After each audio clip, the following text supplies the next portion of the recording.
नमस्कार, मैं अमित कुमार। आपने एक बार पुनः देखना शुरू कर दिया है कीर्तिमान भारत न्यूज। आपको बता दें कि इन दिनों उत्तर प्रदेश में चुनाव की सरगर्मी तेज हो चुकी है और इसी बीच खबर आ रही है कई नेता दल बदल के एक दल से दूसरे दल में जा रहे हैं। साथ ही योगी आदित्यनाथ के चुनाव लड़ने को लेकर भी कयास लगाए जा रहे हैं कि वो अयोध्या से लड़ेंगे या मथुरा से लड़ेंगे। इसी बीच स्वामी प्रसाद मौर्य हो या अन्य नेता हो, पार्टी बदल के समाजवादी पार्टी में जा रहे हैं। कुल मिला के देखा जाए तो उत्तर प्रदेश की राजनीति में हिंदुत्व और जातिवाद दो प्रमुख विषय उभर के सामने आए हैं। इस पे गहराई से चर्चा करेंगे, बने रहिए हमारे साथ। उत्तर प्रदेश के चुनाव में भाजपा चाह रही है कि इस बार के चुनाव हिंदुत्व के मुद्दे पे लड़ा जाए। जिस तरह से 2017 का चुनाव हिंदुत्व के मुद्दे पे लड़ा गया था और सभी हिंदू प्रदेश के हिंदू संगठित हो गए थे और कमोबेश हिंदू के सभी जातियों में से भाजपा को वोट मिली थी, जिसके बाद भाजपा 300 प्लस के विशाल बहुमत के आंकड़ा को छू पाई थी। लेकिन दूसरी तरफ अखिलेश यादव ये प्रयास कर रहे हैं कि चुनाव में जातिवाद यानी पिछड़ा, अति पिछड़ा, सवर्ण सबसे बड़ा मुद्दा हो। अगर चुनाव में पिछड़ा, अति पिछड़ा, सवर्ण, यादव, ब्राह्मण इस प्रकार से जाति विशेष मुद्दा हुआ तो इससे अखिलेश यादव को सबसे अधिक लाभ मिलेगा। आपको बता दें कि अखिलेश यादव लगातार चुनाव को जाति के आधार पर लड़ने का प्रयास कर रहे हैं। इसीलिए जब स्वामी प्रसाद मौर्य भाजपा छोड़ के अखिलेश यादव यानी सपा में शामिल हुए तो अधिकतर जो मीडिया या न्यूज़ चैनल है दिखाना शुरू कर दिया। स्वामी प्रसाद मौर्य के भाजपा से सपा में शामिल होने के साथ जो ओबीसी यानी पिछड़ा समाज के जो मतदाता है वो अखिलेश यादव की ओर रुझान करेंगे। आपको बता दें कि स्वामी प्रसाद मौर्य जिस समाज से आते हैं, मौर्य समाज से, उस समाज से पहले ही स्वामी प्रसाद मौर्य से बड़े कदकाठी के नेता केशव प्रसाद मौर्य बीजेपी में है और बीजेपी मुख्यमंत्री भी हैं। दूसरी तरफ आपको बता दें स्वामी प्रसाद मौर्य की अगर इतिहास देखा जाए तो दल बदलने की उनका इतिहास रहा है। 2017 में वो बसपा को छोड़ के भाजपा में आए और पहली बार विधायक बने और मंत्री बने। अब 2022 के चुनाव में वो भाजपा को छोड़ के सपा में शामिल हो गए हैं। इसीलिए कहा जा सकता है कि स्वामी प्रसाद से बड़े कदकाठी के नेता केशव प्रसाद मौर्य भाजपा में हैं। पिछली बार भी अगर पिछड़ा समाज की बात किया जाए तो सिर्फ केशव प्रसाद मौर्य के कारण भाजपा में अधिकतर पिछड़ा समाज शामिल हुआ। पिछड़ा समाज के नेता की बात किया जाए तो केशव प्रसाद मौर्य पिछड़ा समाज के सबसे बड़े नेता अभी माने जाते हैं और वो भाजपा में शामिल हैं और उप मुख्यमंत्री के पद पर सुशोभित है। दूसरी तरफ अगर योगी आदित्यनाथ की बात किया जाए तो योगी आदित्यनाथ की छवि हिंदूवादी छवि है। पूरे देश में हिंदू के फायर ब्रांड नेता के तौर पे जाने जाते हैं और कयास ये भी लगाया जा रहा है कि योगी आदित्यनाथ इस बार उत्तर प्रदेश के अयोध्या से चुनाव लड़ेंगे। अयोध्या अपने आप में ही एक हाई प्रोफाइल सीट है और उस पर भी अगर योगी आदित्यनाथ जैसे नेता चुनाव लड़ते हैं तो ये हिंदू जनमानस के बीच एक बहुत बड़ी मैसेज जाएगी। आपको बता दें हिंदू जनमानस में ये बहुत बड़ा संदेश जाएगा कि जिस प्रकार काशी में, बनारस में मोदी, उसी प्रकार अयोध्या में योगी। काशी बनारस में मोदी ने काशी कॉरिडोर का निर्माण कराया जिस प्रकार से, उसी प्रकार से अयोध्या में भव्य राम मंदिर का निर्माण हो रहा है। हिंदू जनमानस के बीच ये संदेश जाना तय है कि अगर योगी आदित्यनाथ अयोध्या से चुनाव लड़े तो हिंदू को संगठित रखने में सक्षम भी हो पाएंगे और साथ ही साथ हिंदू जनमानस में ये संदेश जाएगा कि इसी प्रकार भगवान राम के भव्य मंदिर के तर्ज पे मथुरा में भी भगवान कृष्ण का भव्य मंदिर का निर्माण किया जाएगा। आपको बता दें कि भगवान राम के मंदिर के तर्ज पे भी मथुरा में भगवान श्री कृष्ण के जन्मभूमि पर भी विवाद चल रहा है। मथुरा में भगवान कृष्ण के जन्मभूमि पे किससे सटे मस्जिद है। बताया जा रहा है कि जिस जगह पे मस्जिद है वहाँ पे द्वापर युग में यानी प्राचीन काल में एक भव्य भगवान कृष्ण का मंदिर था जिसको मुग़ल बादशाह औरंगजेब ने तोड़वा दिया था। उसके बाद लगातार उस पर विवाद चल रहा है। हालांकि मुग़ल शासनकाल बीत जाने के बाद 1820 में अंग्रेज के शासन काल के दौरान ये मामला कोर्ट भी पहुंचा और अभी तक इस पे विवाद चल रहा है, कोई नतीजा सामने नहीं आया है। 2014 के लोकसभा चुनाव के बाद ही जिस प्रकार से मोदी सत्ता में आई, इसके बाद पूरे देश और प्रदेश के जो हिंदू जनमानस थे, हिंदू थे, वो संगठित हुए, जातिवाद से ऊपर उठ के संगठित हुए। ये कई ऐसे राजनीतिक दल के पेट में दर्द होने लगा जो जाति के आधार पर राजनीतिक करते थे।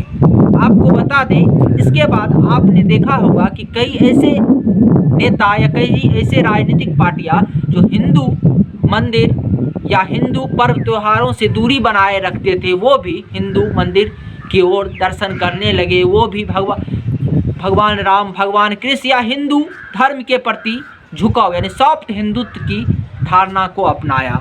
आपने देखा होगा कि ठीक इस बार उत्तर प्रदेश के चुनाव में कई ऐसे पार्टियां भी भगवान राम के मंदिर में गई, भगवान राम का दर्शन किया, जिन्होंने पहले कहा था कि भगवान राम के मंदिर के जगह पे एक स्कूल और कॉलेज बनवा दिया जाए या हॉस्पिटल बनवा दिया जाए। मैं बात कर रहा हूं आम आदमी पार्टी की मनीष सिसोदिया की, जिसका ट्वीट आप स्क्रीन पे देख सकते हैं। उन्होंने अयोध्या में भगवान श्री राम के मंदिर निर्माण होने से पहले जो बयान दिया था, और आपने देखा होगा कि जब अयोध्या में भगवान राम का मंदिर का निर्माण शुरू हो गया तो किस प्रकार से मनीष सिसोदिया और संजय सिंह उस मंदिर में भगवान की दर्शन करने गए। आप सब ने इस चीज़ को देखा होगा। दूसरी तरफ अखिलेश यादव भी बता चुके हैं कि भगवान कृष्ण उनके सपने में आते हैं। तो आपने देखा होगा कि किस प्रकार से हिंदू जनमानस की ओर नेताओं का रुझान बढ़ा।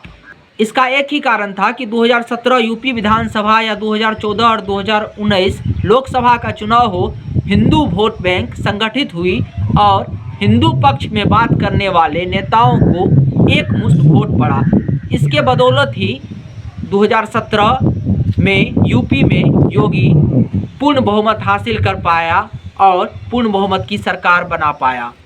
दूसरी तरफ इसके कारण ही हुआ कि 2014 और 2019 में लोकसभा में नरेंद्र मोदी को पूर्ण बहुमत मिला। दूसरी तरफ अखिलेश यादव अब अपने आप को या अपने पार्टी को मुस्लिम यादव समीकरण वाले परसेप्शन से बाहर निकालना चाहते हैं। इसका सबसे बड़ा कारण है कि उत्तर प्रदेश में असदुद्दीन ओवैसी का चुनाव में आ जाना, चुनाव लड़ना। आपको बता दें कि 20% मुस्लिम वोट बैंक उत्तर प्रदेश में है, जो कि एक मुश्त वोट करती है। लेकिन असदुद्दीन ओवैसी के आ जाने के बाद अनुमान लगाया जा सकता है कि मुस्लिम का रुझान अपने मुस्लिम नेता असदुद्दीन ओवैसी के तरफ हो गया है। इसीलिए अखिलेश यादव की यादव और मुस्लिम समीकरण को भी इससे नुकसान हुआ।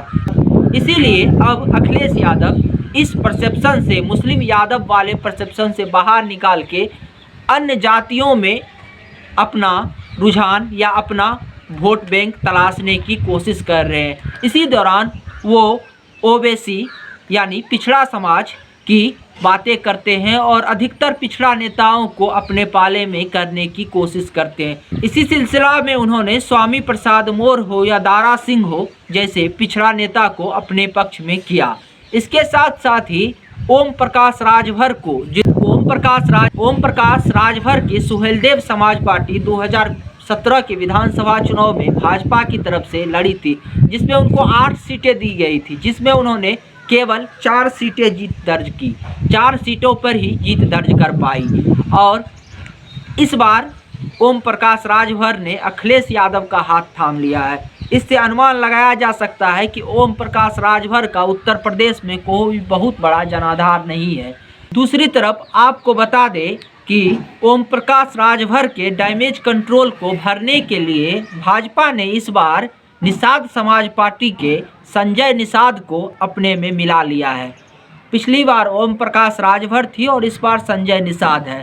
संजय निषाद समाज के बड़े नेता माने जाते हैं, जो कि भाजपा में मिलने के बाद निषाद समाज की वोट बैंक माना जा सकता है कि निषाद समाज के जो वोटर है वो पहले से भी भाजपा में थे। और एक बड़ा फैक्टर हिंदुत्व भी हो सकता है और दूसरा फैक्टर है कि निषाद समाज पार्टी के यानी निषाद समाज के सबसे बड़े नेता संजय निषाद भाजपा में शामिल हो गए हैं। इसीलिए कमोबेश निषाद समाज के लोग भी भाजपा के साथ ही जुड़े रहेंगे। आपको बता दें कि उत्तर प्रदेश और देश का ऐसा माहौल बन गया है कि अब चुनाव, किसी भी राजनेता के लिए चुनाव को हिंदू या मुस्लिम से यानी धर्म से हटाकर जाति पे यानी हिंदू को बांट के चुनाव लड़ना बहुत मुश्किल होगा। इसीलिए कमोबेश हर नेता अब हिंदुत्व का सहारा चुनाव में लेने लगी। दूसरी तरफ भाजपा के साथ अपना दल यानी अपना दल की अनुप्रिया पटेल भी है, यानी अपना दल भी भाजपा गठबंधन में है। आपको बता दें कि पिछली बार भाजपा ने अपना दल को 11 सीटें दी थी, जिसमें अनुप्रिया पटेल की अपना दल ने 9 सीट पे जीत दर्ज की थी, जिससे एक अच्छा स्ट्राइक रेट माना जा सकता है। इसीलिए स्वामी प्रसाद मौर्य हो या दारा सिंह चौहान या सुहेलदेव समाज पार्टी के ओम प्रकाश राजभर, ऐसे नेता के अखिलेश यादव के साथ जाने से बहुत ज़्यादा अखिलेश यादव को लाभ मिलते नहीं दिखाई दे रहा है। दूसरी तरफ असदुद्दीन ओवैसी उत्तर प्रदेश में चुनाव लड़ने की घोषणा कर दी है। इसीलिए मुस्लिम वोट बैंक उत्तर प्रदेश में असदुद्दीन ओवैसी के साथ ही रहेगा, ऐसा अनुमान लगाया जा सकता है। तो आप इन आंकड़ों से अनुमान लगा सकते हैं कि उत्तर प्रदेश में अगर हिंदुत्व के आधार पर चुनाव हुआ तो भाजपा का पुनः आना यानी योगी का पुनः मुख्यमंत्री बनना तय है। आशा करते हैं आपको हमारी जानकारी अच्छी लगी होगी। अगर आपको हमारी जानकारी अच्छी लगी और आप हमारे चैनल को YouTube पर देख रहे हैं तो सब्सक्राइब कर ले। अगर Facebook पर देख रहे हैं तो फॉलो कर ले। धन्यवाद।